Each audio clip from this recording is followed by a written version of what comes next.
This man has been savagely attacked and dragged to the floor.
What sort of creature is this?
Here's what's left of him. Not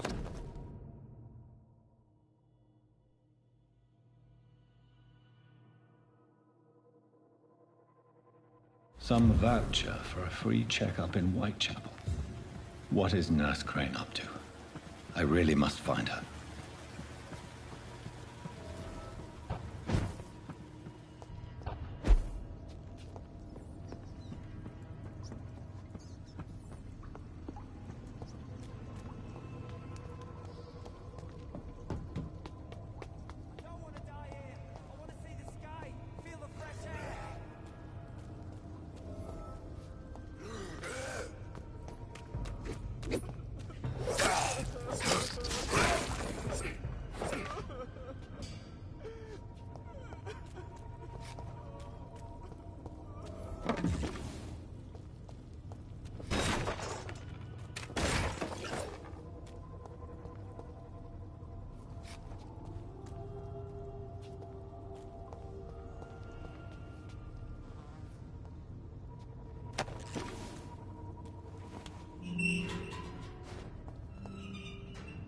Are you injured, sir? Help me get out of here! I need to get out! I'm Dr. Reed, and I'd be glad to help you, but you must calm down first. Please, take a deep breath and tell me your name. Okay.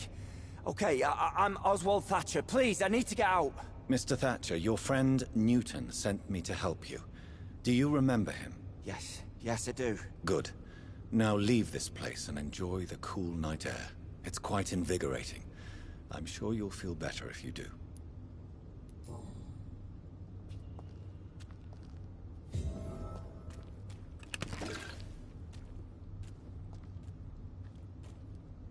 Are you sure you're all right, sir? Yes. Yes, I'll be...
Leech spotted!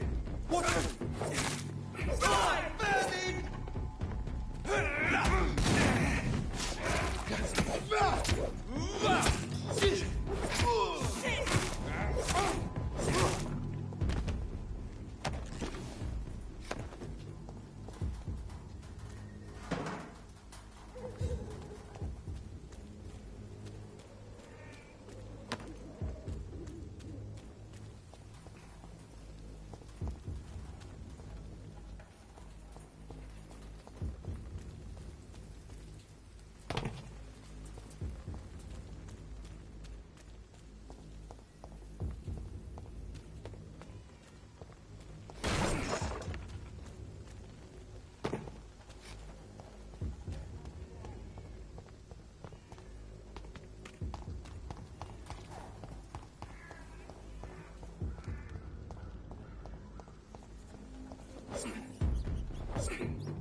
More and more of these bloody leeches every night.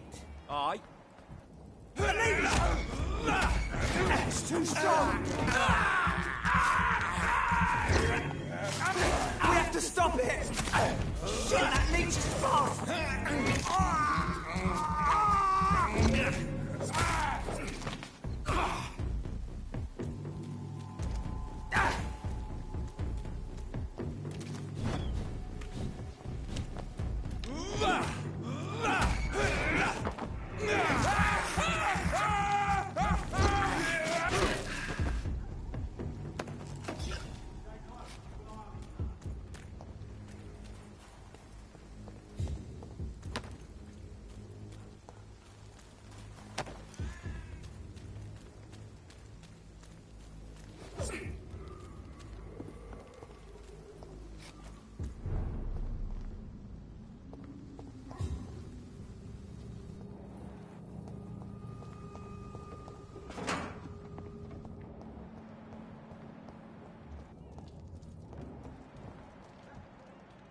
He's mine! Cross! He's dead!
Stay back!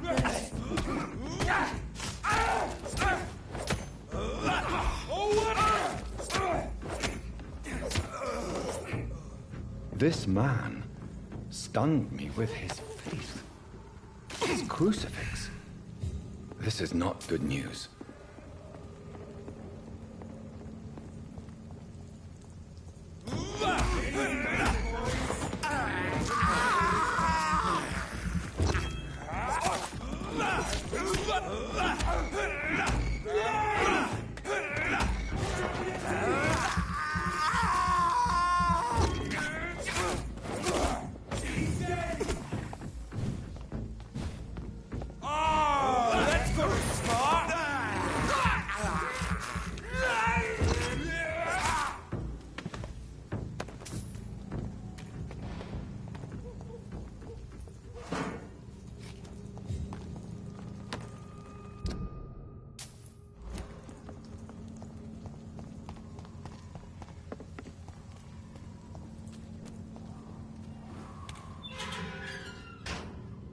Whitechapel.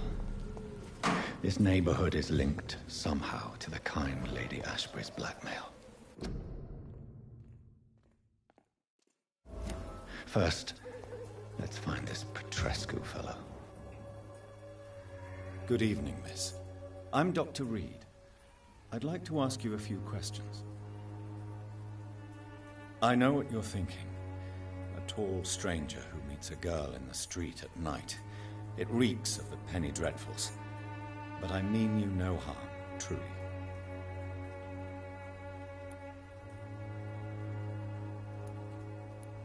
Camellia, I know you work for Dorothy Crane. Please tell me about her secret dispensary. A stubborn and mute comrade. Nurse Crane and Darius Petrescu have been clever. I know you understand what I'm saying. Your silence has nothing to do with you being mute, does it? Very well.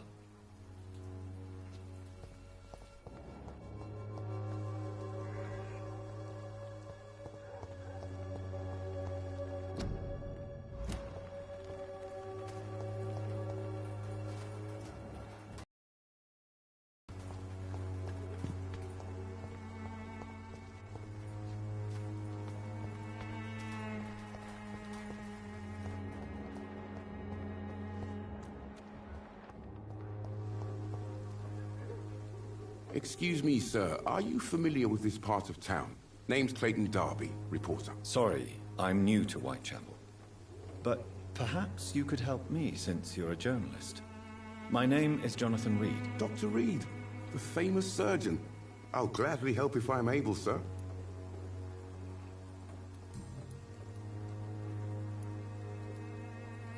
What is a journalist doing in this borough after sunset? He goes where none of his colleagues would dare to go, to inform the country. That's quite honorable of you. But is the public interested? Not at all, sir. And that's why I'm an independent journalist, hoping to sell some stories. So you risk your life to reveal the truth. I saw many reporters do the same during the war. Whitechapel is the crucible of so many untold stories and tragedies. I want people to know them.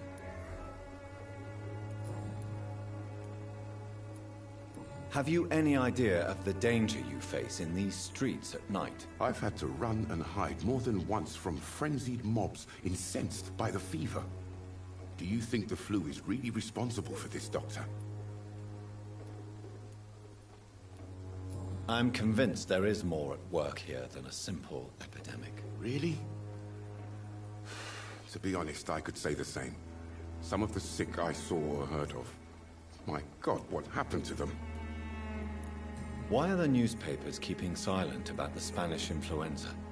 It's as though none of you care. There's a war going on. People shouldn't be demoralized by news of deadly diseases. It's a disgrace. People are left to die alone. No one is properly informed of the risks. These are bad times indeed. So much for the glorious British Empire.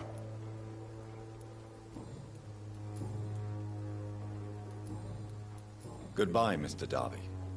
Farewell.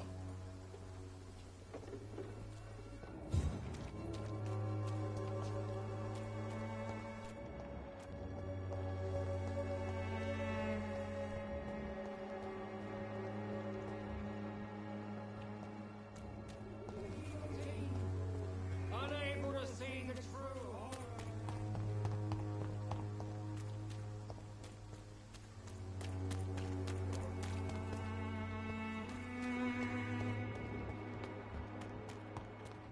Soon the time. Forgive my interruption. Do not apologize, my son. Father Tobias Whitaker is always happy to teach mortals about the incoming Armageddon. I am Dr. Jonathan Reed, and I just have a few questions. A scientist? You are much more lost than I thought, my son. Do you know Nurse Dorothy Crane from the Pembroke Hospital? I'd like to know more about her. I don't like the liberal ideas of nurses, but I especially abhor that Nurse Crane you mentioned. Why do you hate Nurse Crane more than other nurses? Before coming to London, she was a member of the communist resistance in her country. That's what happens when you let a woman get involved in politics. So you're not exactly a fan of Florence Nightingale's work. But nurses are essential for modern healthcare. Nuns should be the only women allowed to take care of male patients. It's obvious only they have the necessary moral fiber.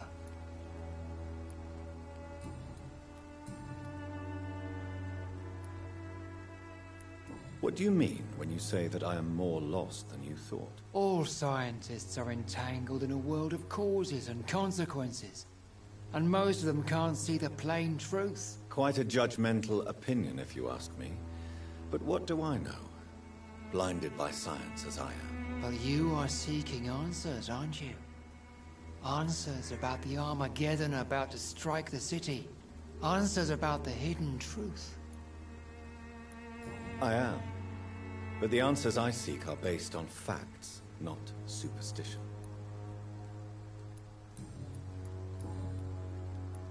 Have you any friends? Any family left in these terrible times? No. But I have a disciple I see as my son. He is so devoted. I sent him to preach the good word in the heart of this corrupted city. Where did you send him? I sent Samuel to the Stonebridge Cemetery, where the pestilence and evil grows night after night. You sent him on some preaching crusade during the epidemic. As a true believer, Samuel will fear no evil while he walks through the valley of the shadow of death. I have heard enough.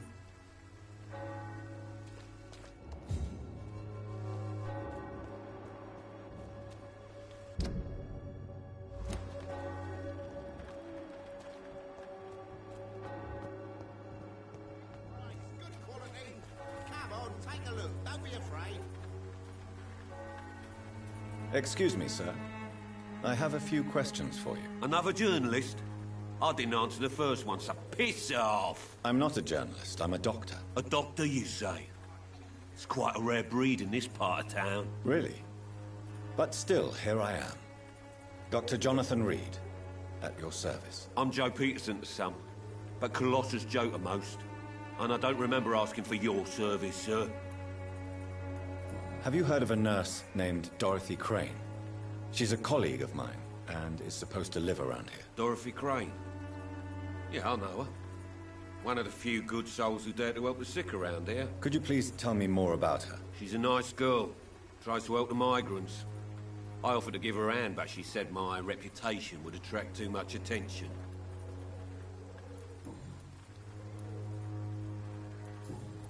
Goodbye.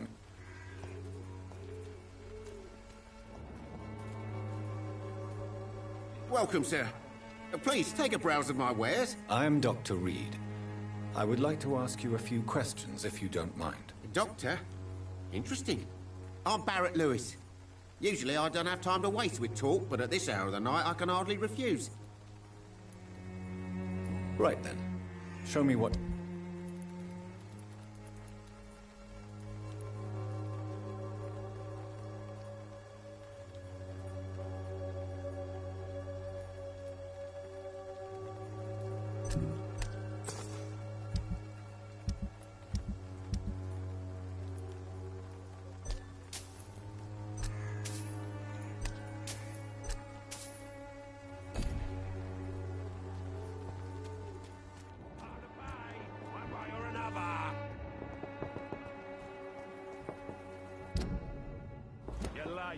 Where's my money?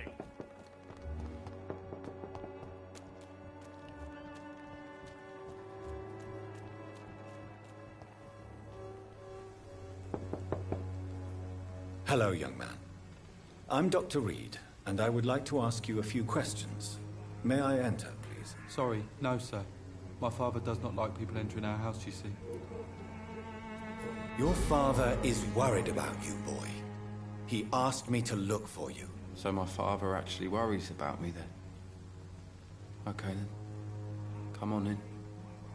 I'm Harry, by the way. Is there only pain and suffering in this world?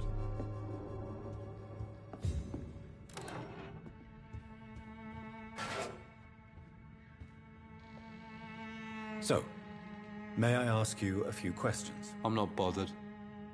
What could be worse?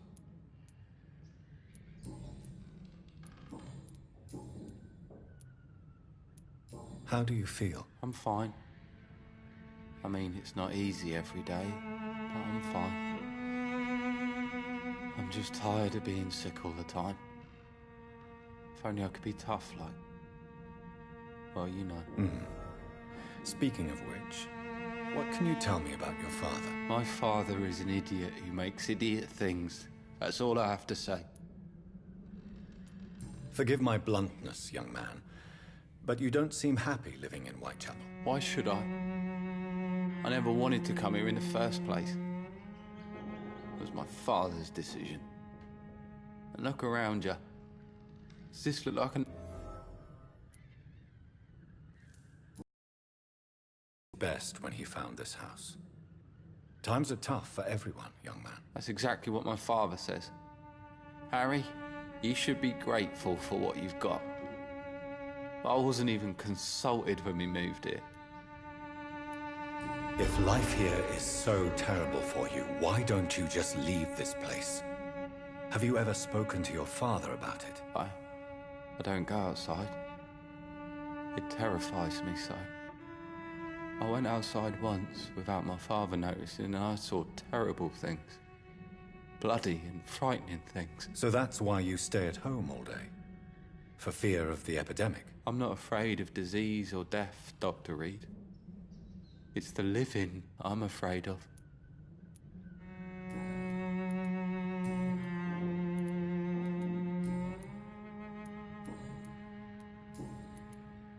Do you know Nurse Dorothy Crane from the Pembroke Hospital?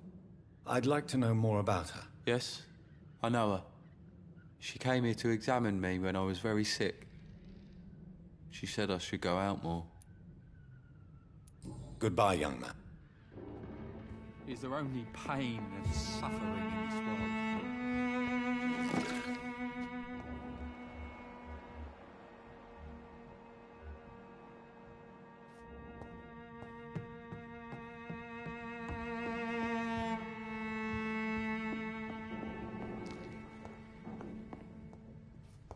It's locked.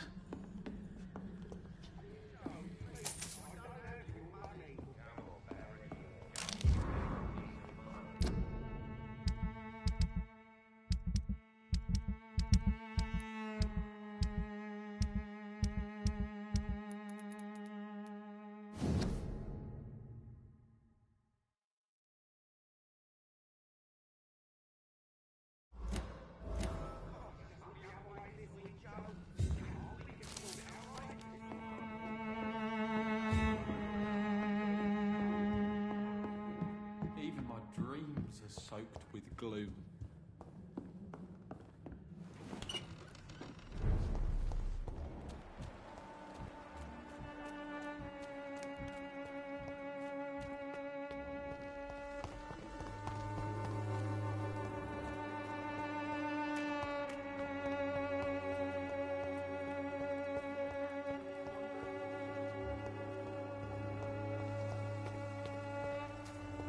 When science fails you, this elixir will give you faith again.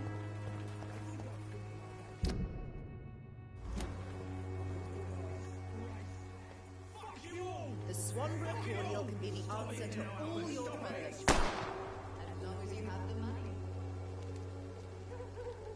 Me? I'll not die in some piss-stinking alley reeking worse than a week-old lavvy. What? Shooting a boy in the middle of a street.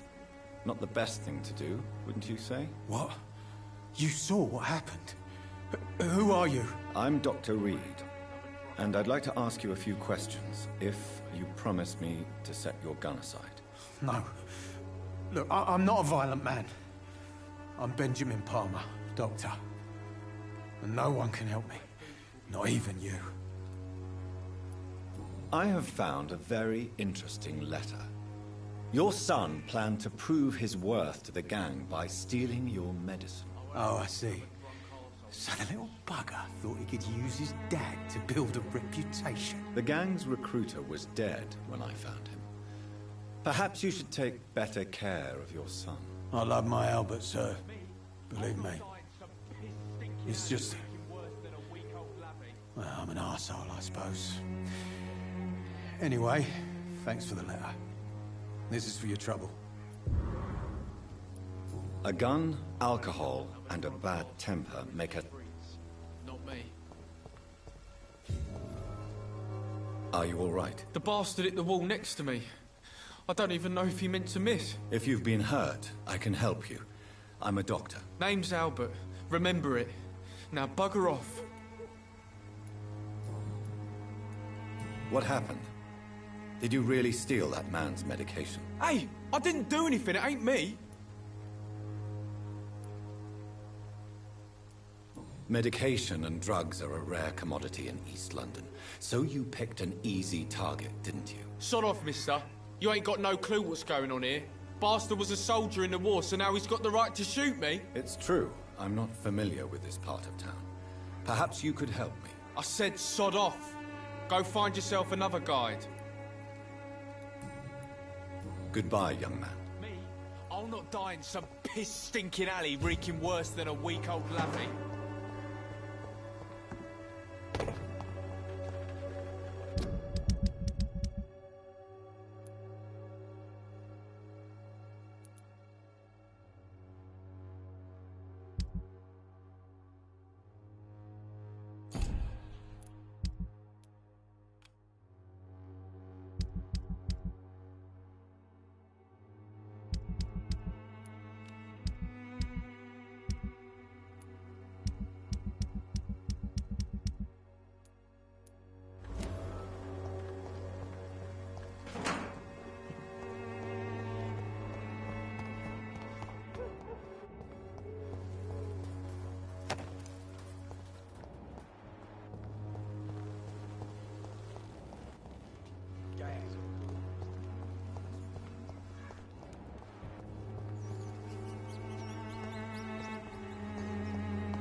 Everything will be better.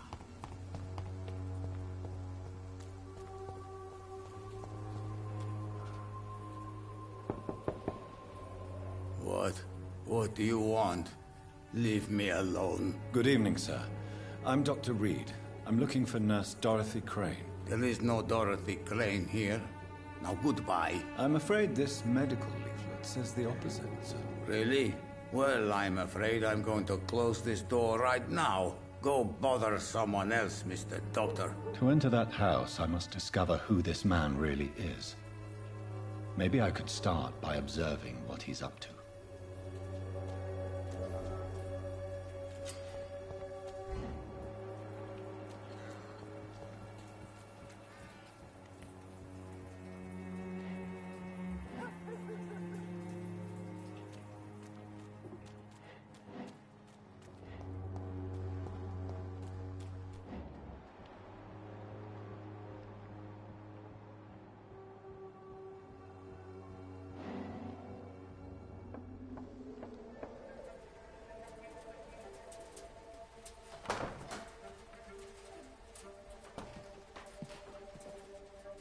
A strange man was at the door with a pass for our medical facility. I refused him entry. Darius, how could you know he didn't need our help? His clothes were too finely tailored to be from Whitechapel. Perhaps just a friend of that stray poet who is always about. Richard Nithercott? No, not of the same cloth, this man. I suspect some machination from that journalist. Clayton Darby. Is he still asking questions? Yes. I saw him drifting around St. Mary's Church. I swear he is tracking me just downwind.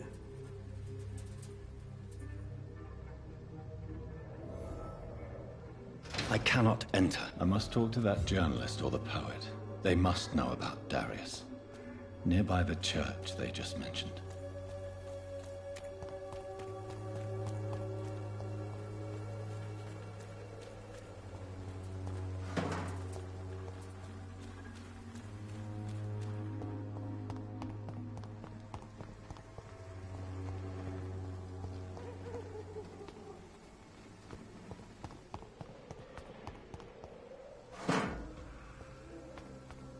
Back in the grave!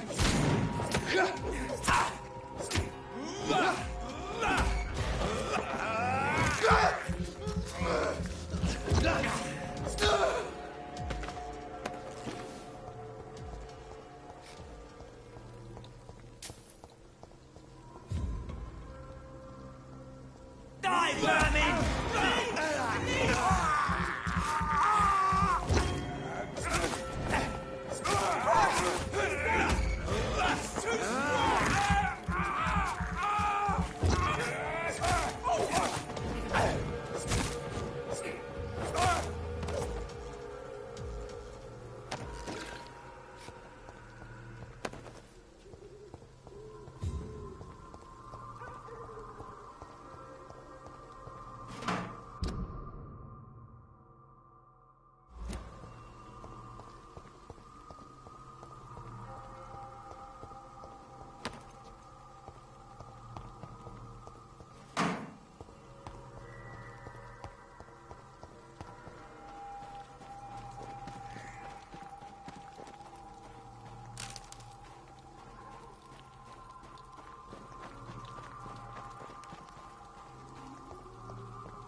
Joe, please, I don't have your money. Come on, Barrett, you know the game. You pay for peace of mind. The walls of your home will not protect you, for there is no Good evening, protection Doctor. against Can I help you? I heard you're investigating an underground medical dispensary in Whitechapel. What do you know about it? Not much, I'm afraid. They are wary of strangers, and I'm not really an acquaintance of theirs. Why do you care? I'm a doctor, Mr. Darby. I care about everything involving public health and this epidemic. Are you sure you're not just concerned about the repercussions that a scandal involving a certain Nurse Crane from the Pembroke Hospital would bring? Without a doubt, you are a damn fine journalist, Mr. Darby. What do you know of her accomplice, a man named Darius? I don't know much about the man. He's very cautious. Never goes out. Doesn't seem to have any friends or family.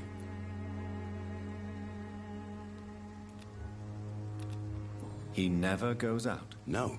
A few days ago, he unexpectedly did. I followed him, but it was just a ruse to keep me away from his house. Really? How do you know? He went to the nearest mailbox, but just before posting his letter, he ripped it up and threw it away. He has no relatives at all? No. Except for that strange man, a poet named Richard Nithercott, who sometimes comes by.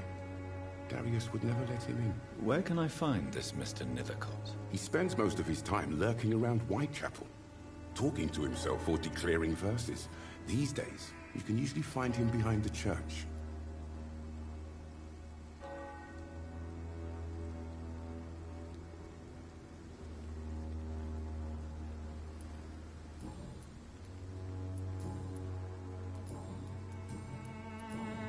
Goodbye, Mr. Dunn.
Good evening, sir.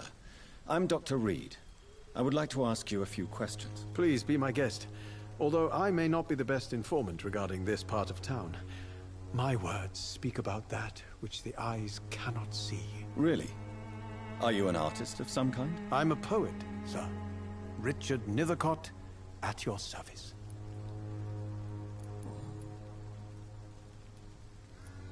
Are you aware that your life could be in danger in this part of town? But this is where I must be to feel the real beat of the city. I had to come, see it for myself, alone.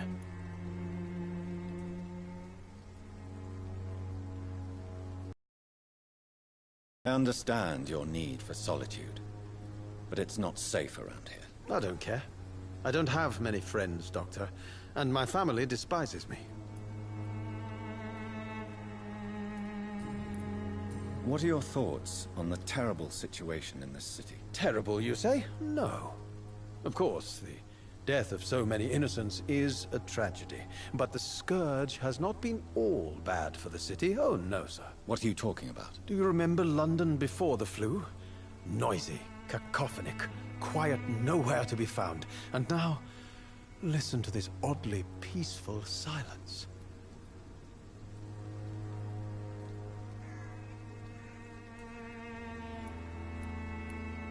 My mother loved poetry. Perhaps your words would have touched her sensitive nature. I only see a dreadful disease. Most people fail to understand my perspective. I don't blame them. But how could I call myself a poet if I veiled my feelings?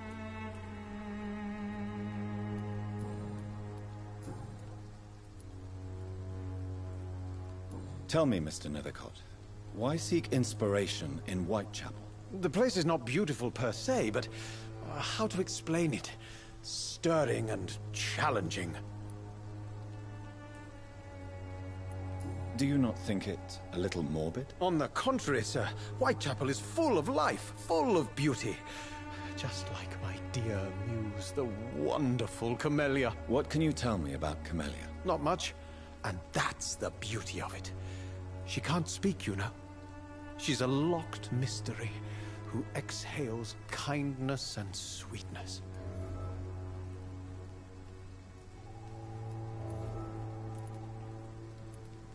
And have you ever tried to learn more about her?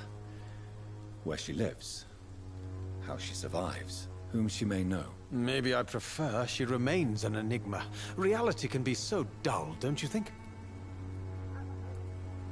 Perhaps you're just afraid to find out the truth about your muse. One day, perhaps, I'll ask her to come with me. But will she still be my wild flower of Whitechapel if she moves uptown? In what way, exactly? The struggle by gaslight, the barren smiles and the added hunger under the rain. If you say so. Such vibrant antagonism and vivid paradox. The stripped humanity raged across each street. Vivid, of course, yes. And what about the poignant distress? Oh yes, the poignant distress. You see what I mean, don't you?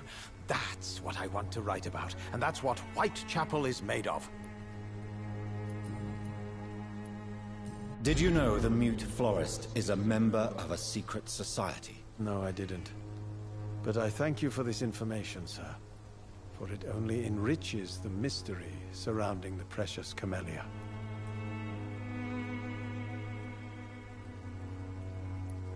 I fear you are a hopeless romantic, Mr. Nethercott. Guilty as charged, Dr. Reed. Are you not curious? Is there not more you wish to know? That girl has not an ounce of malice in her. Whatever she may be hiding, it's certain to be for the benefit of most, if not all.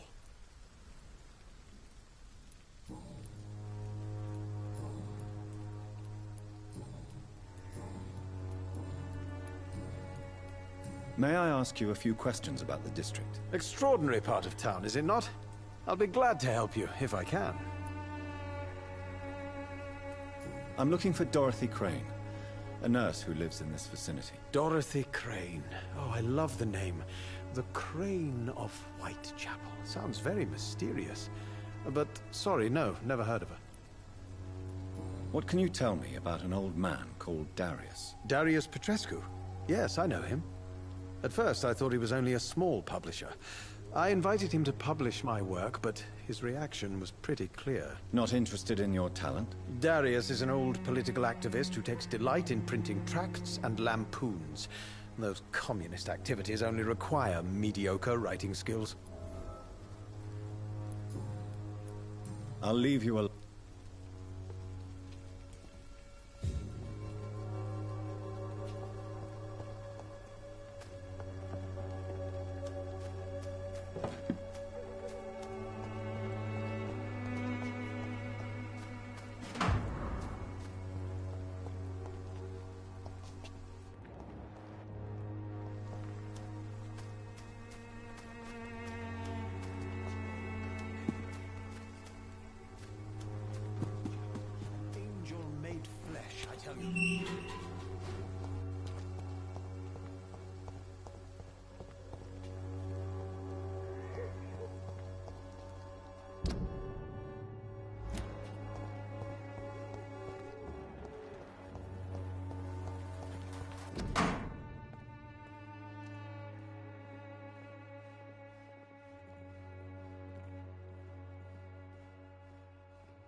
The content of Darius' letter to his children could give me more leverage to enter. Darius is a bit less of a mystery now. It should not be that difficult to incite him to let me in. Hello again, miss. Tell me about Richard Nethercott. I understand he is quite fond of you, Camellia. Very well.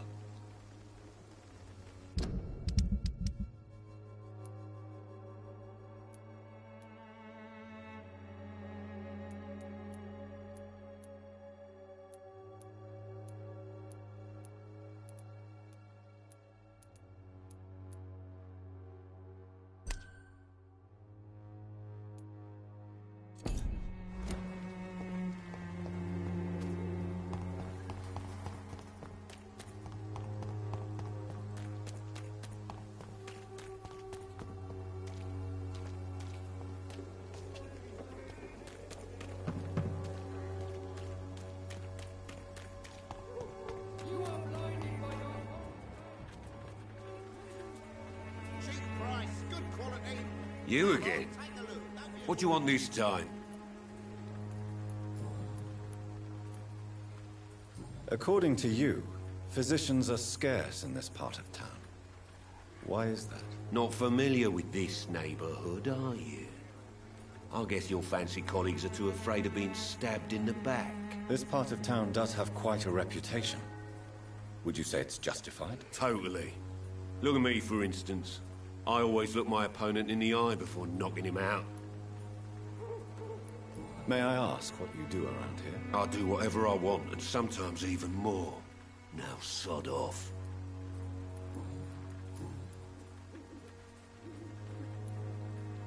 Harry doesn't seem happy living in Whitechapel. Why did you make him come here? I've always put my son's interests above everything else, whatever he may think. Our house is small but affordable. The walls are thin, but the door is solid. You really love your son, don't you, Mr. Peterson? He's my pride and joy. Even if he hates me for the choices I make and pushes me buttons more than he should. Since the criminal nature of your job means you could be arrested, are you not afraid of what would happen to your boy if you were? No one will ever take my son away from me. If that ever occurred, I'd hunt the bastard down and rip off his head with my bare hands. Do you have any regrets? Only one. Not to have my beloved wife by my side. She died when Harry was little. My sweet Jane. She gave the boy confidence. Why do you keep on working for the gang, Joe? You know it doesn't suit you. It's true, I hate this job. And I know I made some bad choices, but I'm a wet boot boy now. And people won't forget it. You could leave tomorrow. Start another life in another town. That's easy for you to say, Doctor. We are poor. My son's weak. And there's no way he'll endure another disappointment. Goodbye, Mr. Peterson.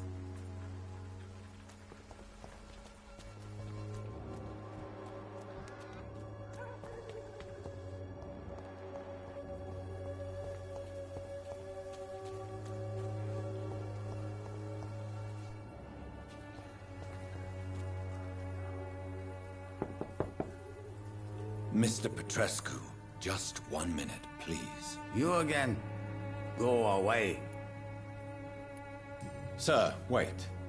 Stop this nonsense. I know Nurse Crane is here.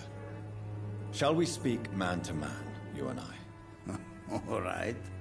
Speak up. Don't you see we're on the same side? We fight to help the poor, sick, and abandoned. I'm nothing like you, Mr. Doctor. Yes, you are. You too believe in providing medical care without charge. You know what we have to sacrifice to make the world a better place. I have to admit your words have conviction. All right, I'll let you see Dorothea. Don't make me regret this, though.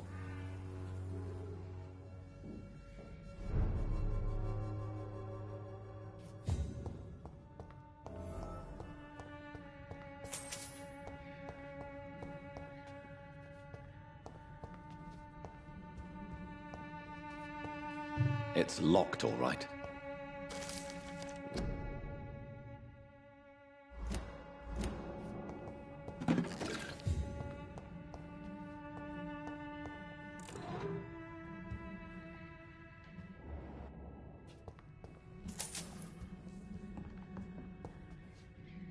If you want to talk to Dorothea, you must go across the courtyard and take the stairs. We've not been formally introduced. May I ask your name and occupation, sir? I am Darius Petrescu.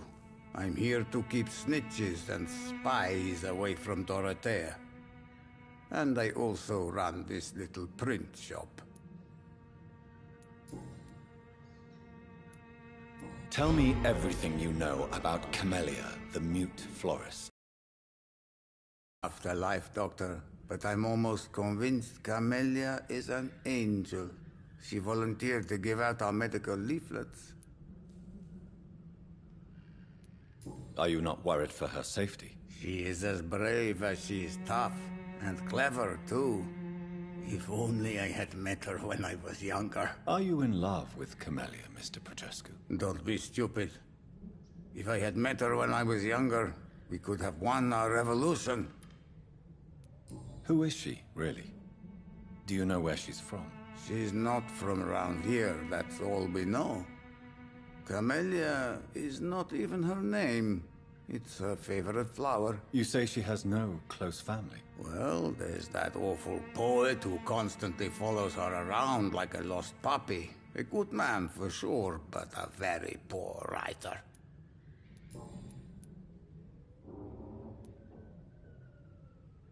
So Dorothy's real name is not Crane? Like myself and many people in this area. Dorothea is from occupied Romania. That's all you need to know. She seems important to the community. More than you can imagine. The West End does not want to hear of Whitechapel's misery. Dorothea is one of the few doing something about it.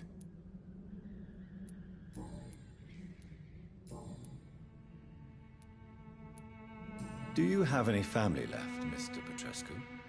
Children or grandchildren? Who knows? I have abandoned my people for so long, they might as well be dead. As dead as I am for them, I suppose. Don't be embarrassed, sir. If you must know, my own father disappeared many years ago, and I forgave him. It's quite awkward to talk about our families like this, but... Thank you, Dr. Reed. I appreciate your trust. This war won't last forever. Did you ever think of returning to your country now it's free? No. I have taught strength and determination to my sons and daughters. I'm an old, dying man who only has memories of better times to cherish. How did you meet Nurse Crane, Darius? Why does she trust you? I'm her oldest friend in England. Dorothea and I share many ideas about this country and about the country we left. You mean occupied Romania, don't you? Even if not directly, I fought against your enemies. Really? Then perhaps you have more in common with Dorothea than meets the eye, Dr. Reed. I know you fought for your country when it was occupied, Darius. Tell me more about it. I know my days are numbered, and I know I won't see my homeland again. But I fought for Romania all my life, and I will until my last breath. But Romania escaped the grasp of the Austro-Hungarian Empire. It's a free country again. But it's not the country I fought for. My homeland is not appeased, Doctor.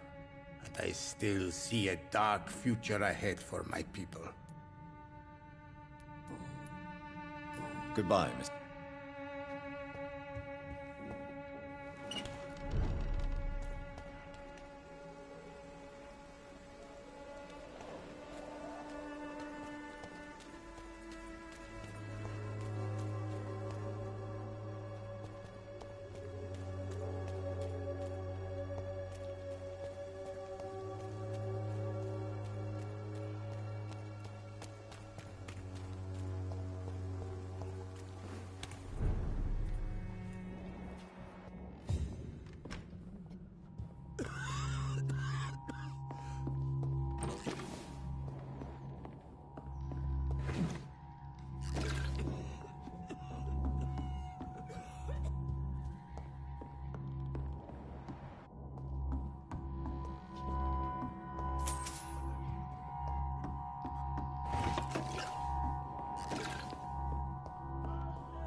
I need help! What do we have here, nurse? Patient Raz Van Vasily. High fever running on 3 days. Complaints of dizziness, muscle aches, and head pain. Diagnosed with influenza. Treatment? Aspirin and salicin for the fever and discomfort. Liquids for dehydration, but he's having trouble keeping even water down. Thank you, nurse. Anything else I should know? He did lose consciousness this morning, but he's never had convulsions like these. He's not convulsing, he's choking. He's not getting any air. Scalpel! Hand me that scalpel! What can I do, Doctor? It's too dangerous to operate with these convulsions. Sedative, nurse. Do we have any anesthetics? I'm sorry, Doctor. None at all.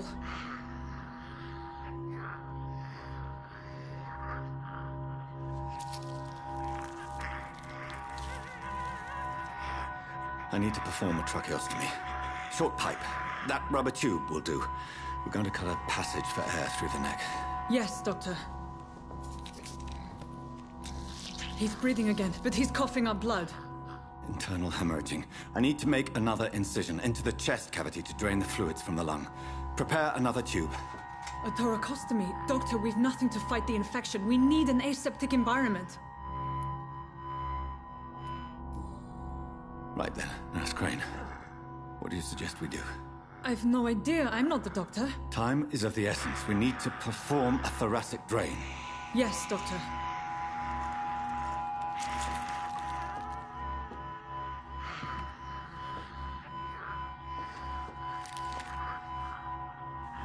He's still bleeding, Doctor. I'm losing his pulse. The drain must have punctured the intercostal artery. There's too much blood. Are you all right, Doctor? I can't see.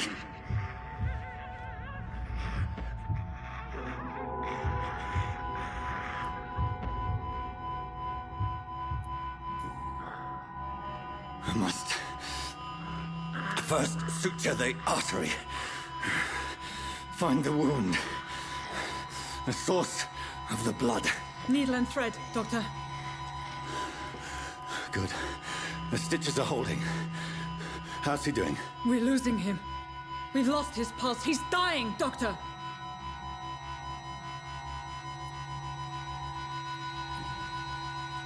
Cardiac massage, now. Cardiac... What? Are you making this up as you go along?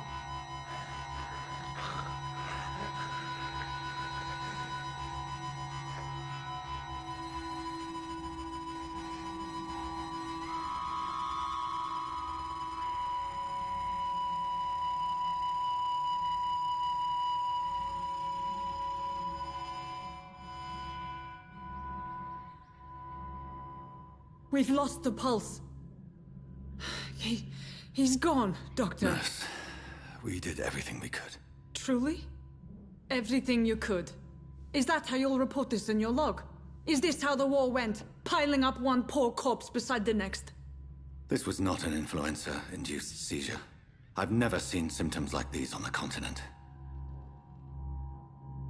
Neither have I. But the previous symptoms leading up to this attack were the same, indistinguishable from the epidemic. No. There was something more vile in these reactions. Something primitive. There have been numerous reports of mental breakdowns caused by the fever that accompanies the flu itself, Doctor. Yes, but... I'd best take some samples of the blood for analysis.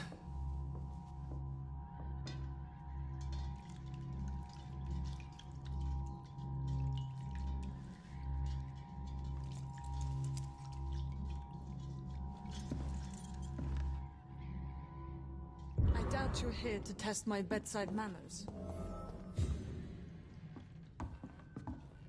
It's locked. To what do I owe this courtesy? I suspect it was more than intuition alone that led you to us. So, how might I be of service, Dr. Reed? I've come to put an end to this insufferable blackmailing, Dorothy. Doctor, you think your warnings scare me? I've stolen and plied, blackmailed and lied, but what else am I to do? I'm all these people have.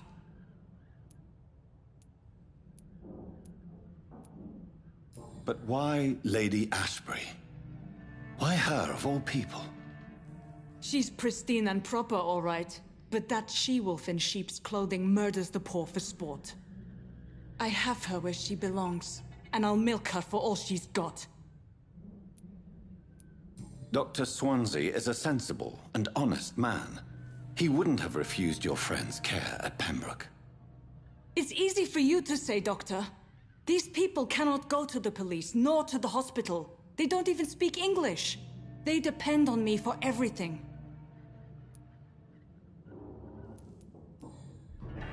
You've convinced me of the sincerity of your actions and their noble justifications. But all the same, blackmail is a crime, and it will stop, Nurse Crane. So, are you going to turn me over to the authorities?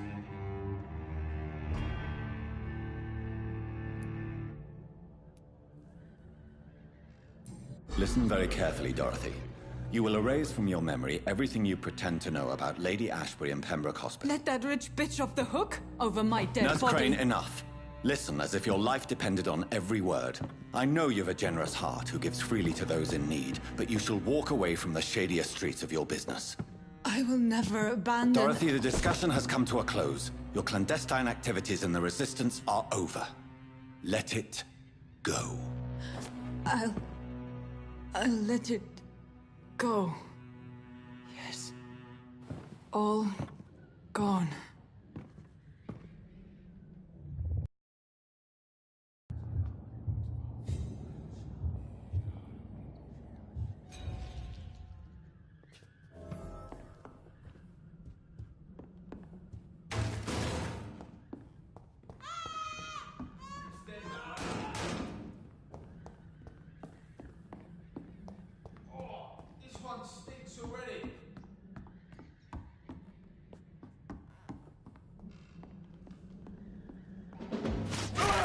Bloody leech!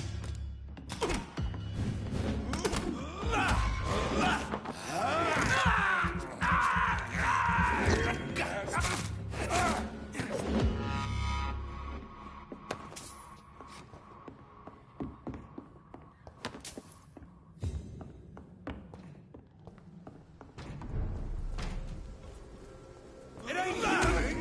Kill it! Fuck, he's dead! Stupid beast!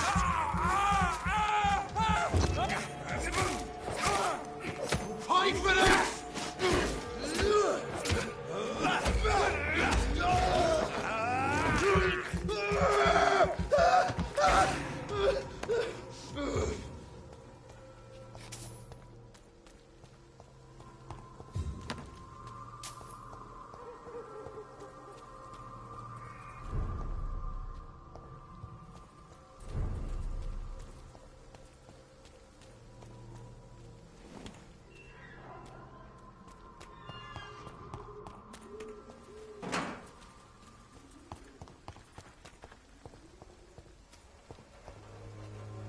Good evening, miss. Good evening, sir.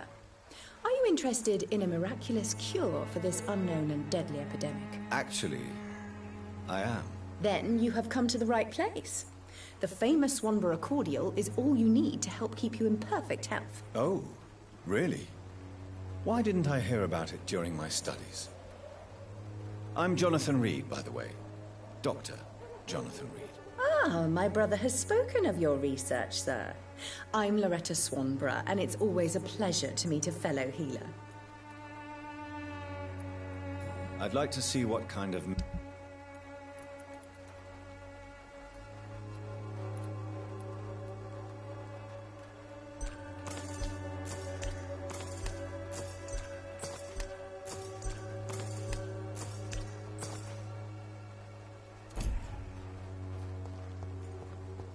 The Swanborough cordial can be the answer to all your problems, as long as you have the money.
Human blood.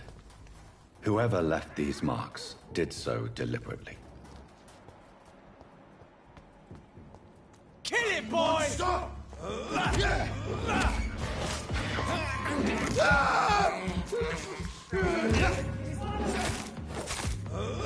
Burn it, boys!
We have to stop it! Christ! It's not... Too strong! Oh my God!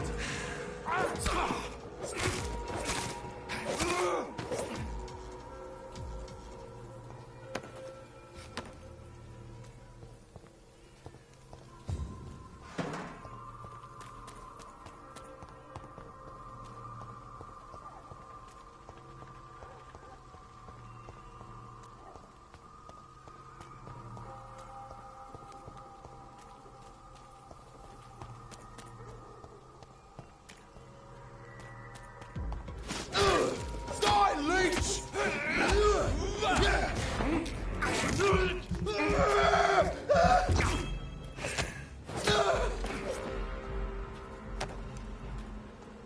Look at it! Fish is fucking... Filthy piece of shit!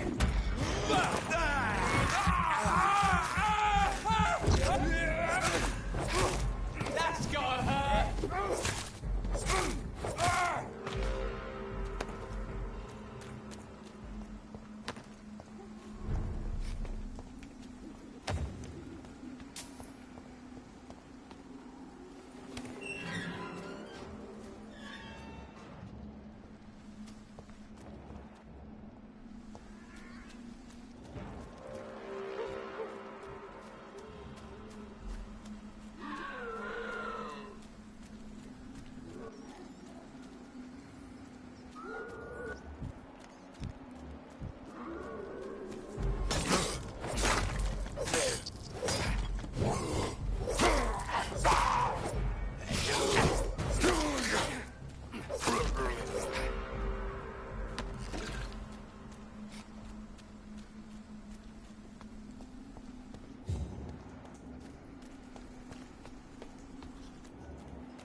Are you all right, miss?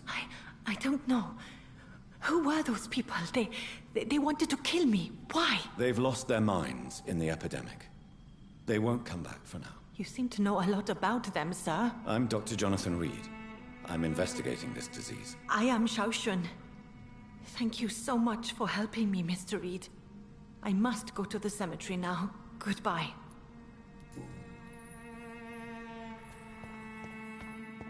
Carnage. Is Father Whitaker's disciple among the bodies, I wonder? This man's far too old to be Samuel. No. By the look of his clothes, this man's a docker.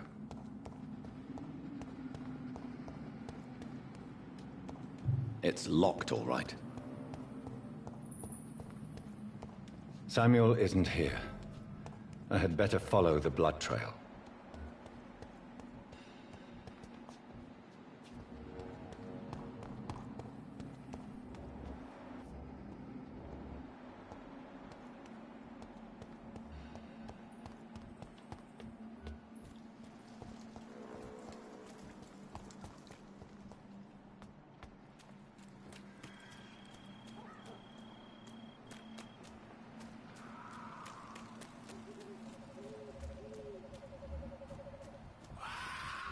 As I feared.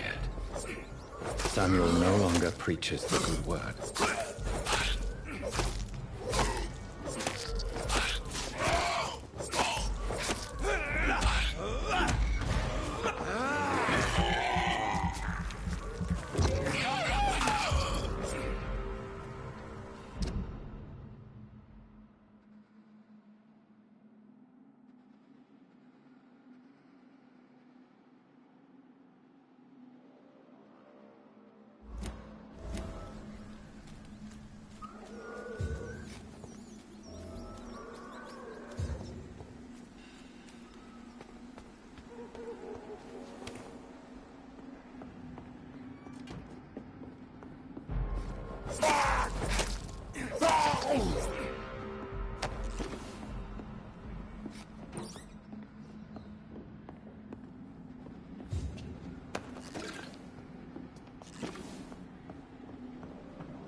Fuck, it's fast!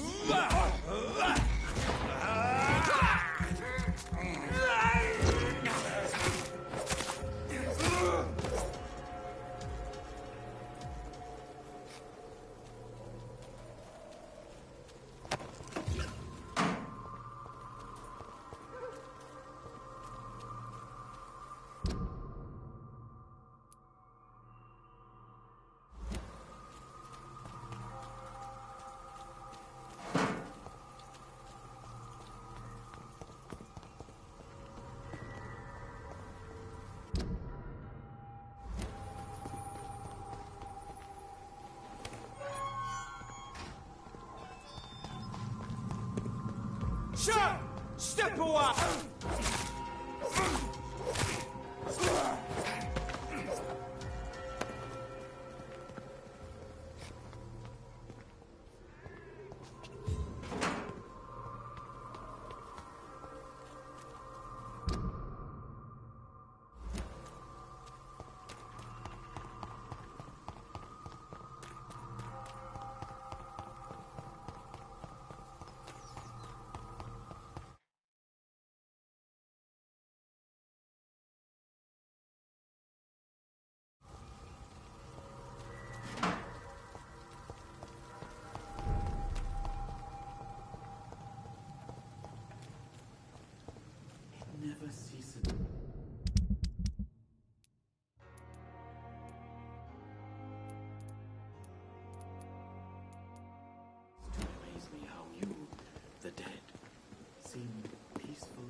It's locked, all right.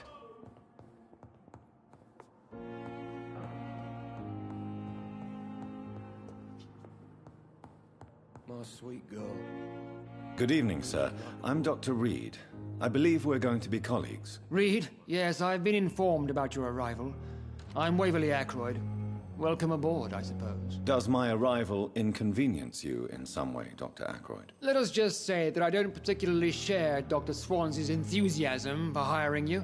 What we need here are reliable professionals, not overrated dabblers. Do you need my assistance? Don't be ridiculous. I'm capable of dealing with this myself. I've just not taken the time to do so. Then you are lucky that I have taken the time to do so. Consider it a gesture of solidarity between professionals. I wish this hospital could have received as much attention from you, Dr. Reed. We do not see you in surgery very often. Tell me, Waverly, what do you think of Dr. Strickland's enthusiasm for his experimental research? Strickland is playing with his patients' lives for pride and glory. Now that, sir, is unethical. Are you thinking about something in particular? Harvey Fiddick needs delicate surgery. I believe we should stick to the usual procedure, but my young colleague obviously disagrees. Why do you wish to lead this surgery? I strongly believe that Mr. Fiddick should not be butchered to test an unproven procedure.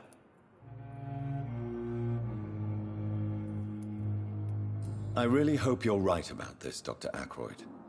I'm trusting your judgment on this. I'm not the kind of man who runs away from his responsibilities, Dr. Reed. There is no need for you to be looking over my shoulder. And are you not afraid that your rivalry with Strickland may be blinding you? Rivalry? I guess you could call it that. But I will never be childish enough to let my personal feelings affect...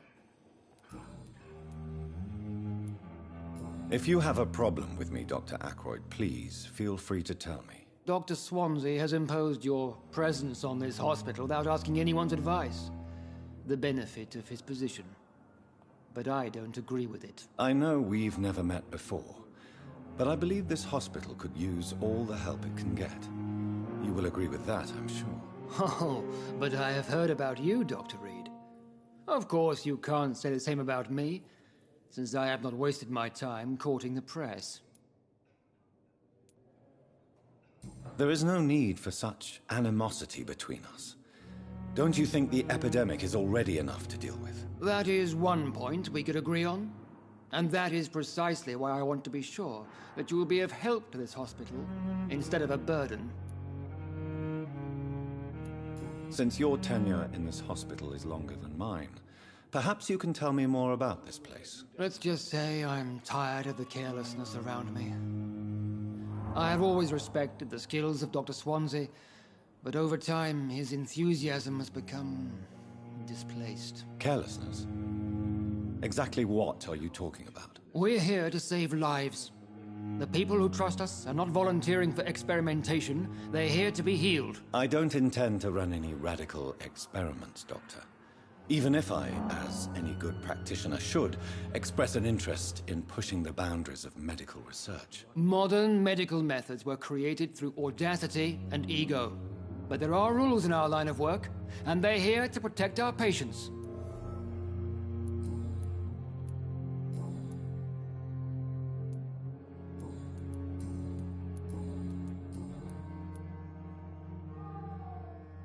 I don't know what you've heard about me, but I have already proved my value as a practitioner. I don't question your skills, Dr. Reed, but your motive.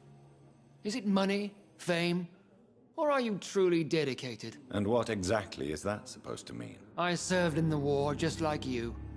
But unlike you, I did not use the wounded to play the modern sorcerer. Be careful what you insinuate, Dr. Ackroyd. I only want you to admit you used those men to improve your theories.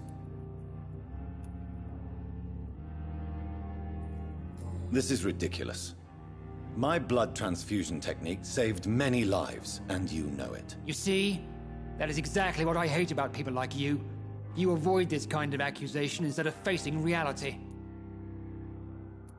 It seems you have bad memories of your military service. I refuse to see this industrial slaughter as scientific progress. War only reveals the worst in men. We can at least agree on something, Dr. Ackroyd. Do you think Dr. Strickland has any chance of curing the Spanish flu by himself? His wish to cure the sick is not driven by pride, but by an idealistic view about our mission here. Honestly, I don't know which is worse. You consider him a good practitioner, yet you will not report his methods. Strickland may be a rival, but I will not use dirty tricks or regulations to prove him wrong. We are doctors, not politicians. Thank you.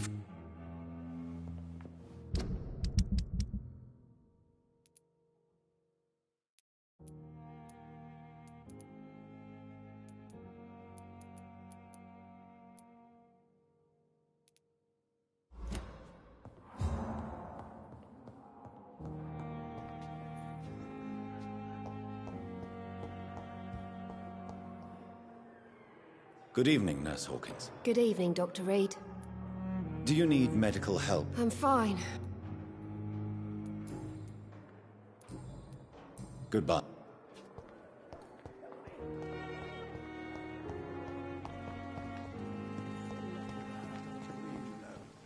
I met him in New York. If only there were more of us, with less resignation and more determination. I know. Good evening, Nurse Brannigan. Good evening, Doctor.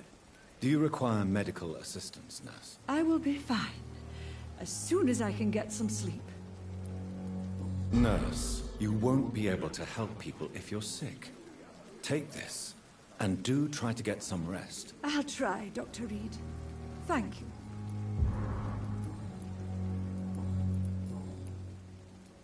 Why does Dr. Tippett claim you're the main reason he keeps working, despite his fatigue? If it wasn't for him, I probably would have left the Pembroke years ago.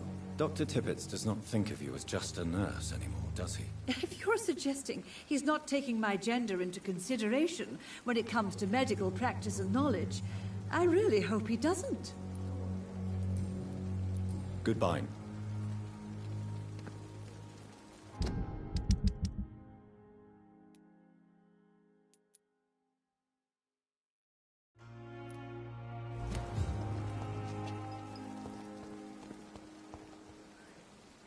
Good evening, Milton. Good evening, Doctor. Do you need any medical help? I'm afraid I do. Like everyone in this hospital. It's a sad state of affairs when even the hospital work. Our job brings us into contact with all kinds of infections, Milton. There's no shame in being ill while you're in a hospital. That's easy for you to say, Doctor. I get the feeling you don't fall sick often. And thanks, anyway.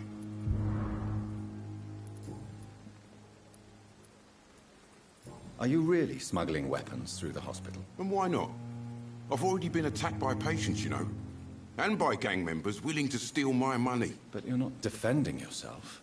You're selling guns to civilians. You keep people alive your own way, Doctor. I offer them another way to protect their health. How is the situation around here? You want to hear the situation is all right? It's fucking awful. We lack everything. And it's getting worse every day. So what do you do exactly in this hospital? Apart from smuggling guns, I mean. I've been an ambulance driver since... too long, I guess. I bring sick people here night and day. It's a dirty job, but I get it done. Most of the time. It sounds like things have been a bit rough recently. What's happened? Yesterday I got attacked by the patient I was bringing here.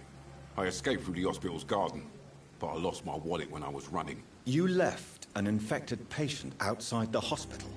That's incredibly dangerous. Go there yourself if you want, but be careful, Doctor. I'd rather not bring your dead body back. Since you're on the front line, how is the sanitary situation in this vicinity? It's a complete disaster. It's even getting dangerous to enter some streets or buildings. Even the locals attack you.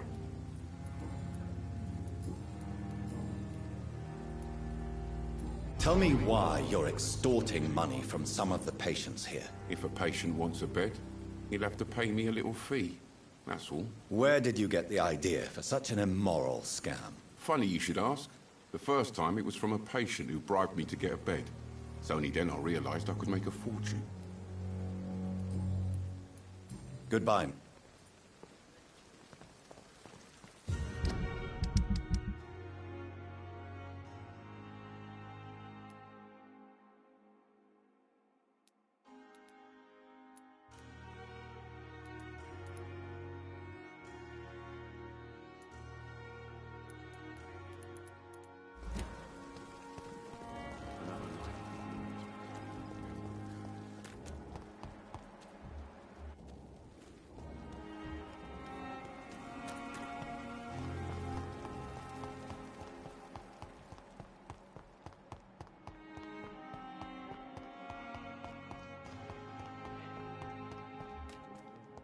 Bodies will arrive and then that... Good evening, Dr. Reed. Do you need medical... Well, the proximity of the dead is not the most health... Don't take too many risks with your health, Mr. Chidana. And that is a good thing. Please show me. Of course. It's just trinkets and...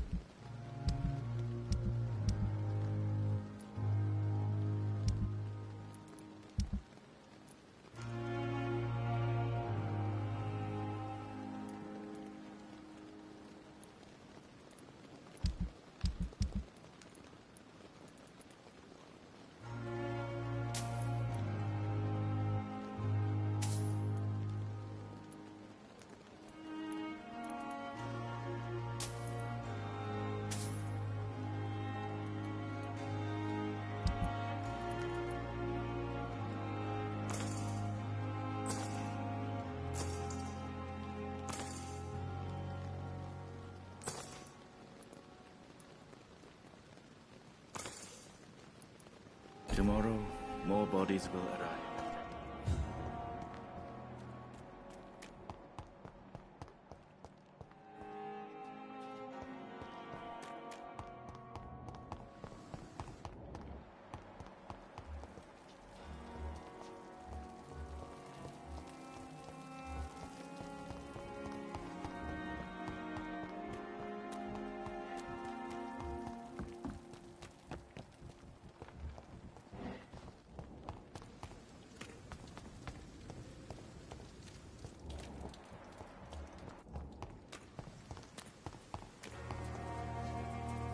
Hello again, Mr. Thatcher. Do you feel any better now? Yes. This neighborhood may stink of dog shit and reek of piss, but to me it smells like the purest mountain air. Mr. Thatcher, do you have a job? No. Since I came back from the war, I spent most of my time and energy just trying to forget. I understand what you mean. I was a soldier too. No. Nobody can truly understand what I've gone through. Why were you locked in that sewer? What happened? I went by the canal after an argument with a friend. Got chased by these fucking wankers and had to barricade myself in, despite my claustrophobia. Tell me about your claustrophobia. Has anyone given you an official diagnosis? That's what the bloody doctor said. But I don't want to go to a hospital to get checked again. I'll deal with it my own way. Why did you run? What was the reason for your argument? Newton wanted me to go to a hospital, but I can't stand being closed in. Makes me feel like I'm suffocating. Oswald, why did you not go to the Pembroke Hospital to seek medical help? I don't trust doctors. All they care about was their careers and processes. I won't be locked in any room again, by anyone. Your fear of being trapped is not going to go away by itself. You need professional help. I've seen enough butchers in white coats to last a lifetime. Hospitals reek of chemicals and death. What I need is fresh...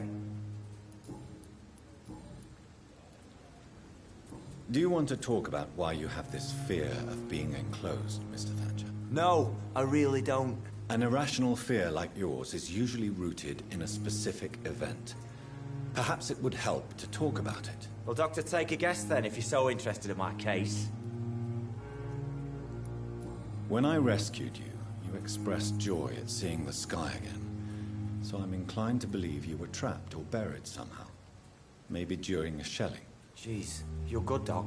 You're really good. Go on, please. Tell me more about it. Newton and I were trapped in an artillery attack. We were buried alive for several days without ever knowing if we'd be found. Oswald, tell me about what happened when you were buried in that tunnel with Newton. It was more than dark. It was black as pitch. Hours seemed like days, and days like months. The terror, the shameful thoughts. Lord have mercy. Shameful thoughts? Tell me about them. At some point, I don't remember which day, but when I thought we'd never be rescued, that this would be our end, I thought about... Say it, Mr. Thatcher. If you ever want to heal, you have to say it. I thought about what I could do to survive. Just for a few more days. I thought about killing Newton. Killing and eating him. The man I fucking love. What you endured was terrifying. It would have completely destroyed weaker men. It did not destroy Newton. Tell me about your true feelings for Newton. I love him. I'm not ashamed to say it. He's the best thing that ever happened to me. I can't imagine life without him. Why should you be ashamed? I'm not, I said. But Newton sees it differently. I admire your honesty. It takes courage to stand up to society. The world needs people like you to create change. Courage is what we needed in the trenches, looking death in the face every day. I speak plain.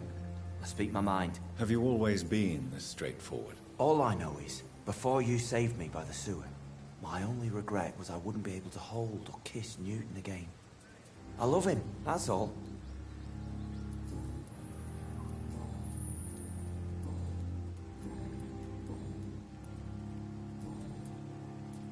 Goodbye,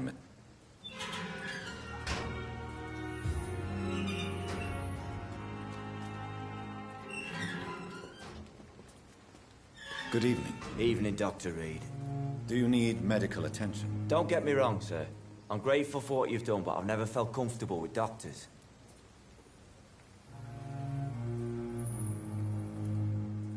I will see you. Goodbye.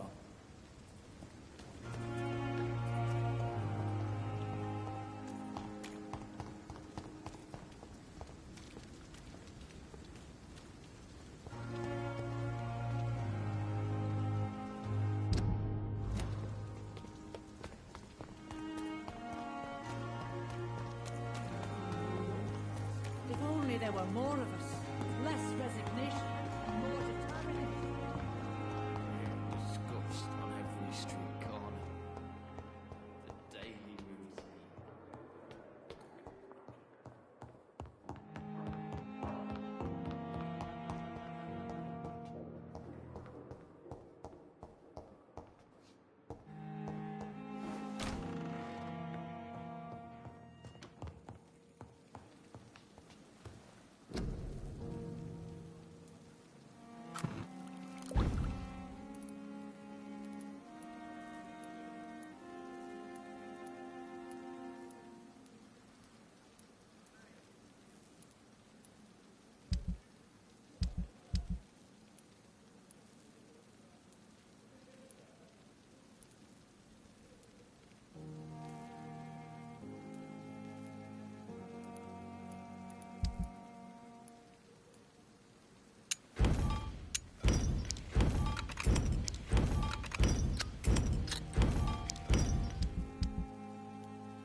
Good evening, Mr. Evening. I wish I could be sick again.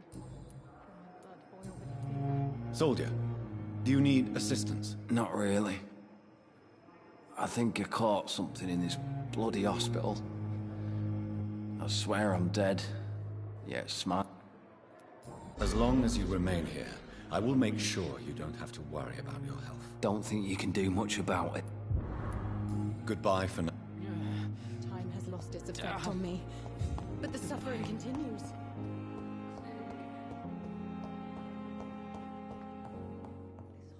Seems to be falling apart. But in... Good evening, Doctor.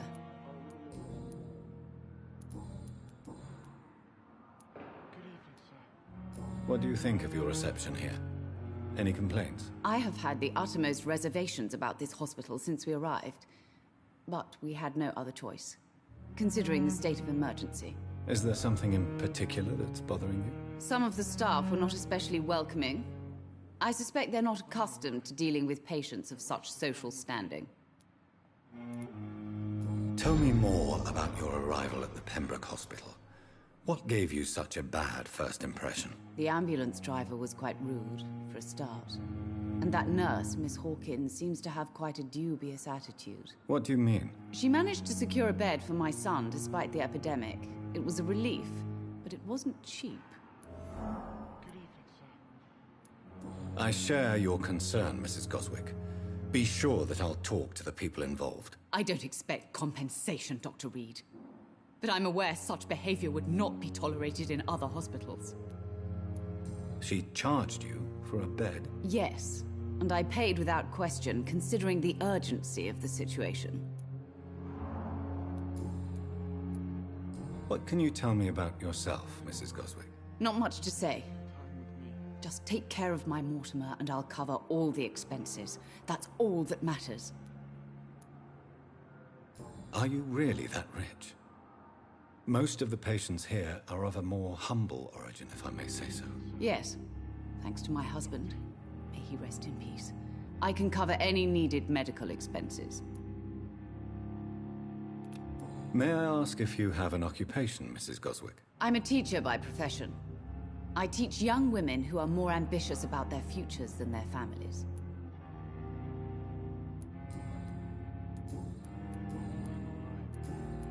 Goodbye. Good evening, Doctor. Do you require medical attention? Do you know you're the only one who's asked me this? No, I don't feel well, actually.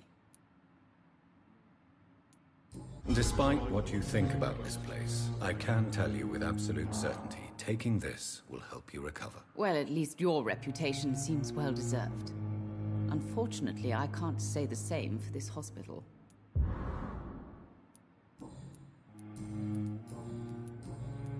Goodbye, Mrs. Goswick. This hospital seems Good evening, to be Mr. falling Goswick. apart. I'm okay. Do you need any help? I'm afraid I may, sir. You are not a burden, sir. Healing you is my responsibility. And you have my gratitude for that.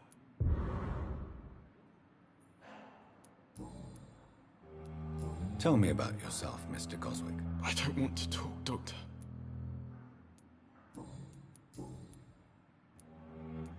Why did your mother have you hospitalized here? She seems convinced this is a bad hospital. My mother just wants the best for me. She won't rest while I'm here. She'd go all the way to hell and back to help me. Is your mother bothering you? As your doctor, I can ask her to leave you alone if you would prefer. That's tempting, Doctor. But you have no idea what my mother is capable of. She would tie herself to my bed if you asked her to leave. Pembroke Hospital may look unorthodox, but rest assured you're in good hands here. It's not me you have to convince, Dr. Reed. It's my mother.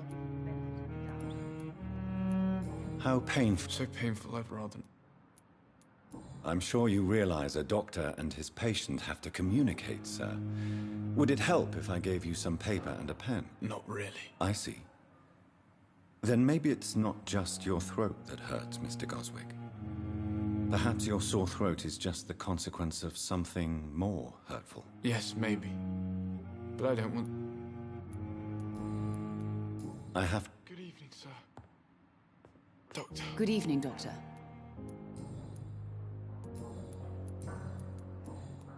Goodbye.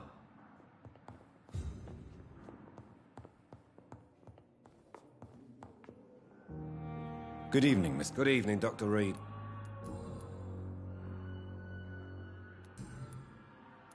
Is there anything else? Really? Why has no one else asked me that since I got here? I thought I was in a hospital. Unfortunately, you are not the only person who needs help. And complaining about it won't do you any good. Well, perhaps you're right, Dr. Reed.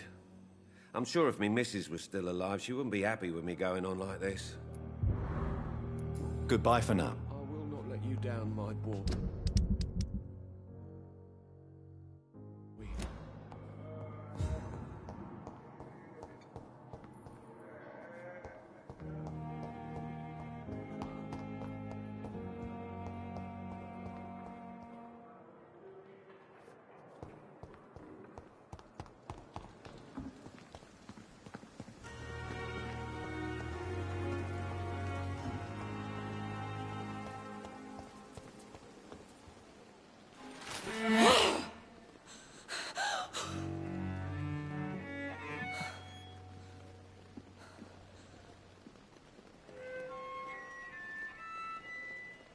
I would ask you to avert your eyes, sir.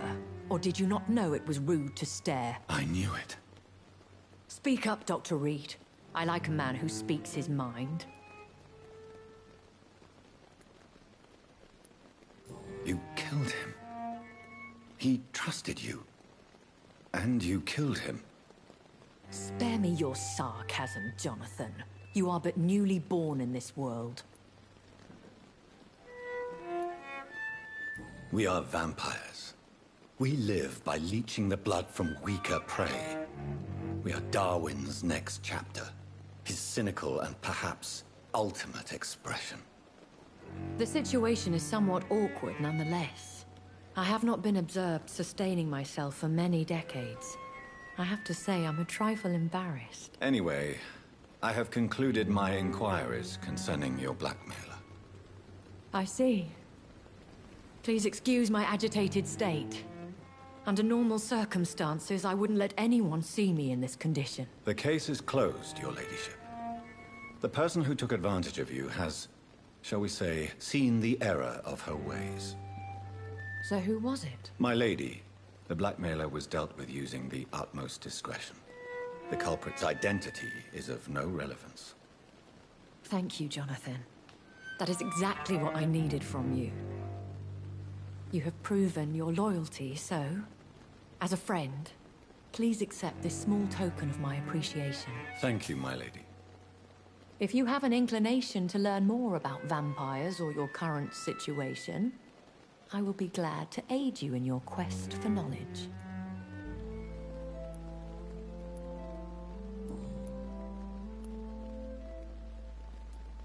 I know this is beyond the pale, but may I inquire your age? Really? And I thought you were gentlemen. If you must know, I'm 27. I've been 27 for a long time now, and 27 I shall remain. Very well. But I believe there is more to this than you are saying. A lady has to have some secrets.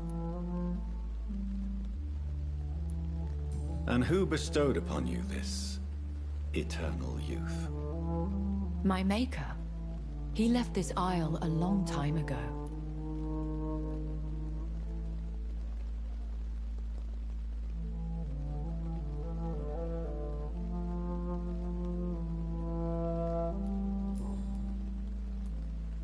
Why does Dr. Swansea allow you to feed on the patients of the hospital?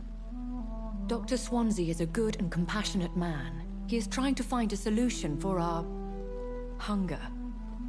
Until that happens, he is clever enough to understand that I only feed upon the dying. What do you know about this Brotherhood of St. Paul's Stole? The Brotherhood is well known amongst London Vampire Society. As long as our kind is discreet, and as long as they do not interfere, We have come to a mutual understanding. And no one suspected you of the murders. As you well know, suspicion has recently fallen on me of killing for pleasure. But you have my word, Jonathan. I take no pleasure in taking a life.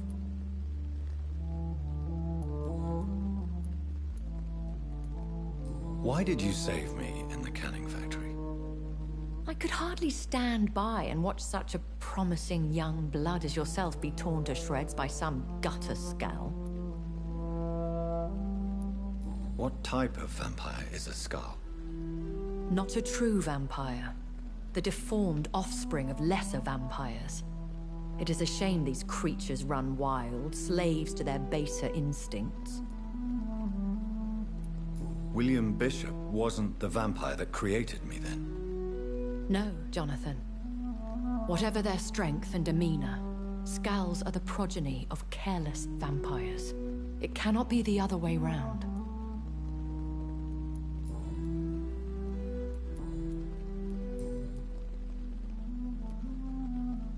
Are there many vampires here in London? Immortals are of a rare breed, and we often tend to hide. But you may occasionally meet some of us at night. Will they all be as affable as you, my lady? I do not see why not. But remember, even the shark smiles before he bites. That sounds like a lesson from experience. Vampire politics are as intricate and sometimes tedious as a game of chess in a gentleman's club. I've learned from experience it is best to decline to play. Do you know any of them? Have you an idea of the identity of the vampire who attacked me? You mean your maker? No, Jonathan, I have no clue. But I fear he or she is as careless as cruel. To let you discover your new condition by yourself. What do you mean? You may discover an immortal in the deep of the night. But we are a rare and reclusive breed. Our progeny is almost never accidental. I've been away from London and England for 3 years. This isn't the city I remember. Things have gone from bad to worse here, Jonathan. I've lived in this city for a long time, and I've never seen it like this. What is it you fear? Fear has long since flown this form. But there is something malevolent circling us. I feel fear is merely waiting in the wings. The Spanish flu has hit London that bad? Yes, but it's not just that. I've heard things. Things I've not heard for a very, very long time. There are whispers in the shadows. Something far worse than the Spanish flu is here in the city. When I awoke, changed, I was chased and attacked by vampire hunters. Prepared and well-trained. Though I can't be certain, more than likely it was the once glorious Guard of Priwen. Once glorious, but still dangerous. They have seen better days, but all fanatics are dangerous. You would be wise to stay clear. They are sworn to destroy our kind. You make them sound like some sort of cult. More a society. And like all the best ones, a secret society. I thought them almost gone, but it seemed they have been recruiting.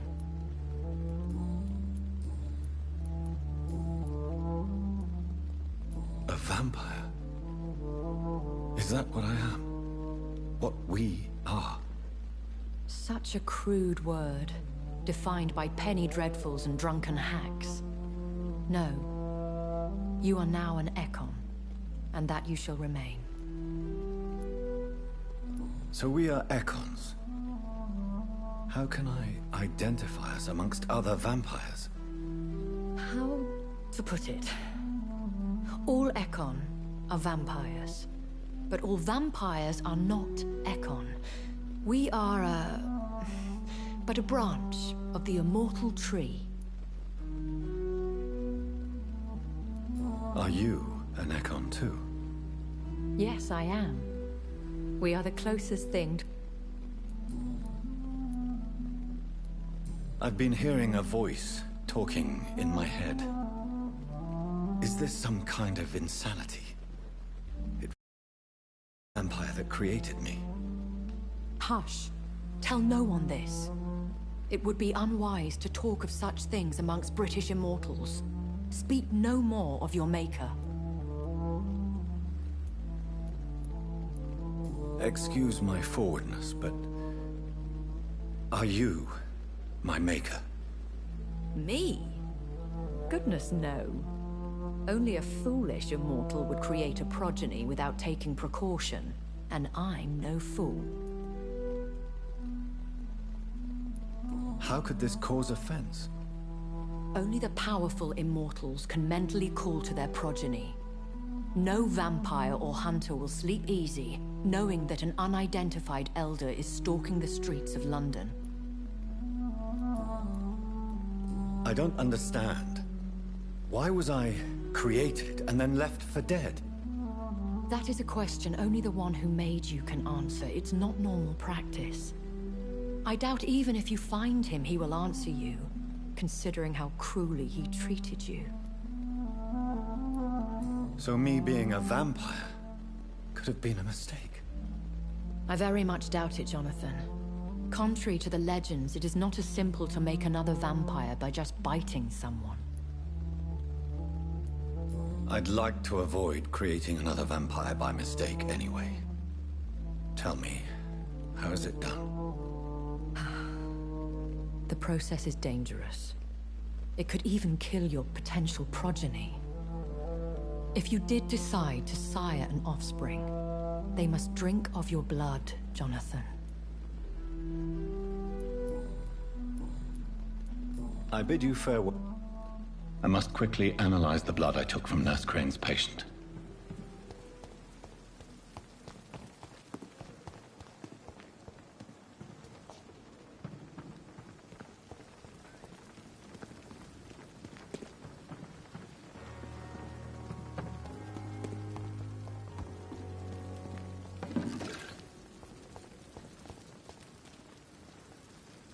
Good evening, Milt. Good evening, Doctor. Admit it. Nurse Hawkins is more than your lover. She's also your partner in crime. Of course she is. How else could I tell which bed is free? I need to know that. Have you no shame? Don't you see this city is crumbling down? Today people are ready to pay to get a hospital bed. Tomorrow we may be fighting for food.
Pippa, my princess, flee away while you can, for all is lost.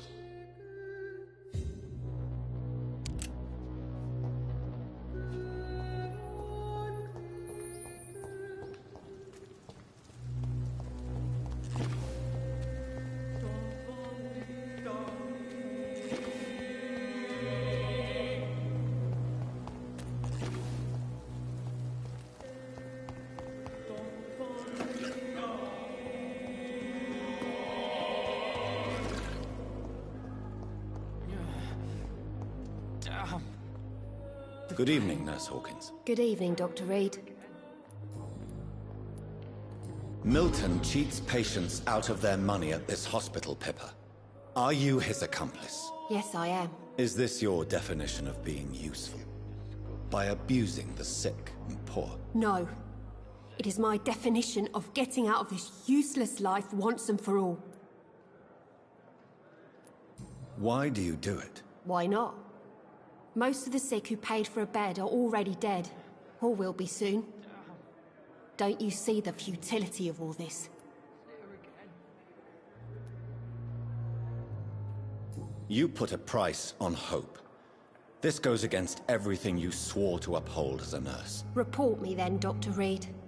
Report the little nurse and keep on lying about the surgical errors, the wrong dosages and diagnostics that we all covered for the sake of our colleagues. Whose idea was it? What difference does it make? We did it together, and I'm guilty as charged. Answer my question. It was my idea first, even though Milton would say it was his, to protect me.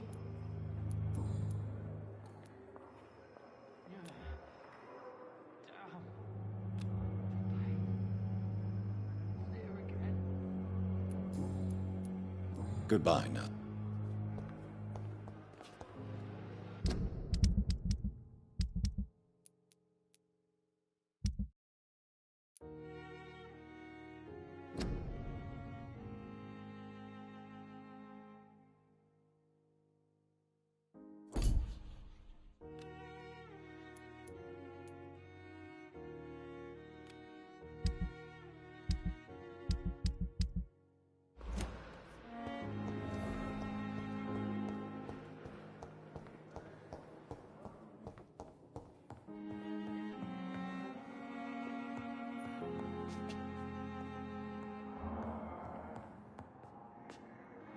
Good evening, Dr. And good evening to you, Dr. Tell me, Thoreau, what's the real cause of your dislike for Dr. Ackroyd? He refuses to admit that your blood transfusion technique is the only way to save Mr. Fiddick. I'm convinced. What Dr. Ackroyd really said is that you lack the skill to perform this operation efficiently. Is there anything you have to say about this? It's a false conceit. Dr. Ackroyd secretly envies your reputation. His jealousy blinds him. I'm not the real target here. Did you know Dr. Ackroyd never reported your experimental research, despite the fact he doesn't agree with it? Really? I didn't suspect he knew about my work. I must confess I am surprised. Perhaps he thinks you should realize for yourself the danger of what you're doing. See how condescending he can be? My God, he can be so irritating.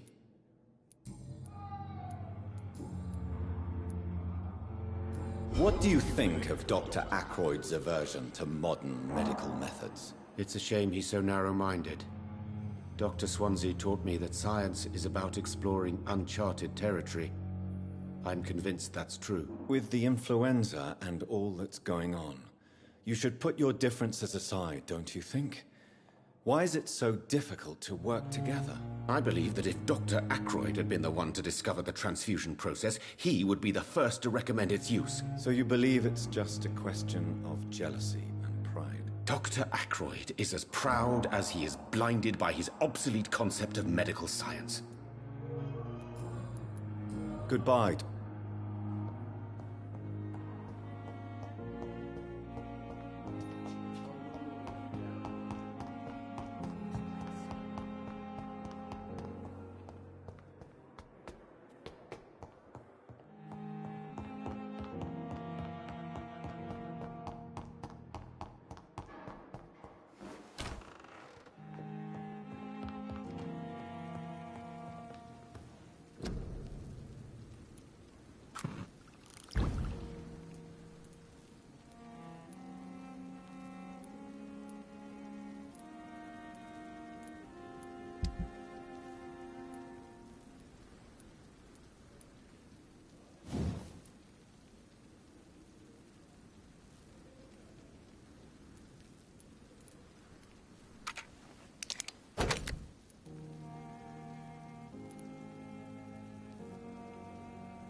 Razvan Vasily was infected by Spanish flu, but also has the highly unstable blood of the Scows.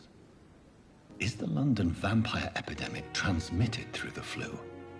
I should talk to Dr. Swansea about it.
It's locked.